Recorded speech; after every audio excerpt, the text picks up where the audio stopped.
کیا آپ نے ایک نیک بزرگ اور پرندے کا انوکھا واقعہ سنا ہے؟ اور کیا آپ یہ جانتے ہیں کہ یہ پرندہ بزرگ کا کتنا خدمت گزار تھا؟ اور کیا آپ یہ بھی جانتے ہیں کہ یہ پرندہ اپنے نیک بزرگ سے کس قدر محبت کرتا تھا؟ ان سب سوالات کے جوابات جاننے کے لیے ویڈیو کو اینڈ تک لازمی دیکھیے۔ راوی کہتے ہیں کہ ہماری ملاقات ایک بزرگ سے ہوئی۔ جب ہم عشاء کی نماز پڑھ چکے تو بزرگ نے فرمایا، کچھ کھاؤ گے؟ میں نے کہا ہاں۔ فرمایا، غار کے اندر درجہ میں چلے جاؤ اور جو ملے کھا لو۔ میں اندر چلا گیا تو ایک پتھر پر اخروٹ، منکی، خرنوب، سیب، انجیر، یہ سب چیزیں ایک ایک طرف رکھی ہوئی پائی۔ میں نے جتنا چاہا ان میں سے کھا لیا۔ رات بھر وہ جاگتے ہی رہے۔ جب سحر کا وقت ہوا تو انہوں نے نماز وتر ادا کی، پھر جو کچھ موجود تھا اس میں سے کھایا اور بیٹھے رہے، یہاں تک کہ صبح فجر کی نماز ادا کی اور بیٹھے ہی بیٹھے سو گئے، حتیٰ کہ آفتاب طلوع ہو کر بقدر 2 نیزوں کی بلند ہو گیا تو کھڑے ہوئے اور وضو کر کے غار میں داخل ہو گئے۔ میں نے دریافت کیا کہ یہ میوہ کہاں سے آتا ہے؟ اس سے اچھا تو میں نے کبھی نہیں کھایا۔ فرمایا، یہ تم اپنی آنکھوں سے دیکھ لو گے۔ اتنے میں ایک پرندہ آیا جس کے دونوں بازو سفید اور سینہ سرخ اور گلا سبز تھا، اور اس کی چونچ میں منکی اور پاؤں کے بیچ میں اخروٹ تھے۔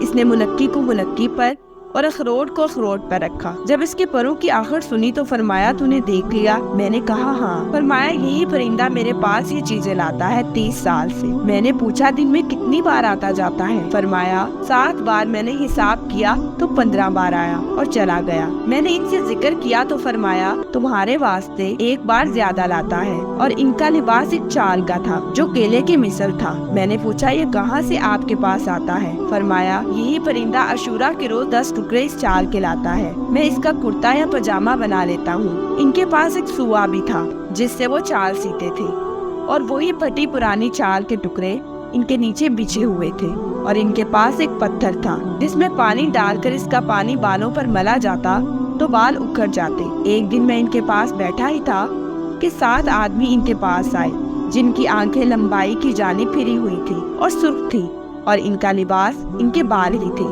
مجھ سے فارسی میں فرمایا، ان سے نہ گھبراؤ، یہ مسلمان جن ہیں۔ ایک نے سورہ طٰہٰ آپ کو سنائی، اور دوسرے نے سورہ فرقان، اور ایک نے سورہ رحمان کی کچھ آیتیں آپ سے سیکھی۔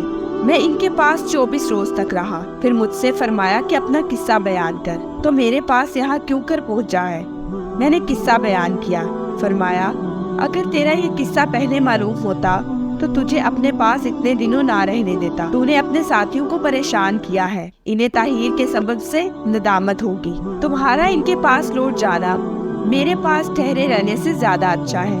میں نے کہا، میں راستہ نہیں جانتا۔ آپ خاموش ہو رہے۔ جب زوال کا وقت آیا تو فرمایا، اٹھو چلو۔ میں نے کہا، مجھے کچھ نصیحتیں کیجیے۔ فرمایا، ادب سیکھو اور بھوکا رہنا اختیار کرو۔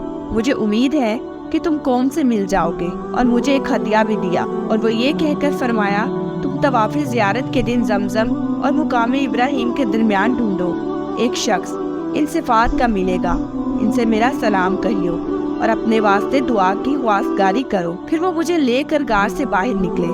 دیکھا تو ایک درندہ غار کے دروازے کے باہر کھڑا ہے۔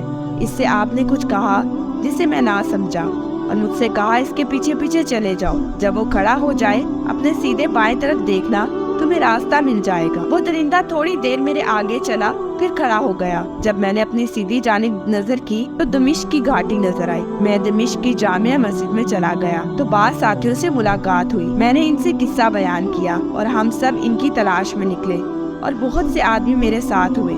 چنانچہ ہم اسی پہاڑ اور چشمے پر پہنچے، اور 3 دن تک اس غار کو ڈھونڈا، مگر اس کا پتہ نہ چلا۔ پھر انہوں نے کہا، یہ چیز تم پر ظاہر ہو گئی اور ہم سے پوشیدہ کی گئی ہے۔ میں ہر سال حج کرتا تھا، اور اس شخص کو جس کا اس بزرگ نے پتہ دیا تھا تلاش کرتا تھا۔ وہ مجھے نہ ملے، حتیٰ کہ 8-10 برس گزر گئے۔ اس کے بعد میں نے اس شخص کو جن کا پتہ اس بزرگ نے دیا تھا زمزم اور مقام ابراہیم کے درمیان بعد عصر کے پایا۔ میں نے انہیں سلام کیا، انہوں نے جواب دیا۔ میں نے عرض کیا کہ آپ میرے لیے دعا فرمائیں۔ انہوں نے میرے واسطے چند دعائیں کی۔ پھر میں نے کہا کہ ابراہیم کرمانی آپ کو سلام کہتے ہیں۔ انہوں نے دریافت کیا کہ تم نے انہیں کہاں دیکھا؟ میں نے کہا، کوہ لبنان پر۔ مجھ سے کہا، خدا ان پر رحم کرے۔ میں نے کہا، کہ ان کی وفات ہو گئی؟ کہا،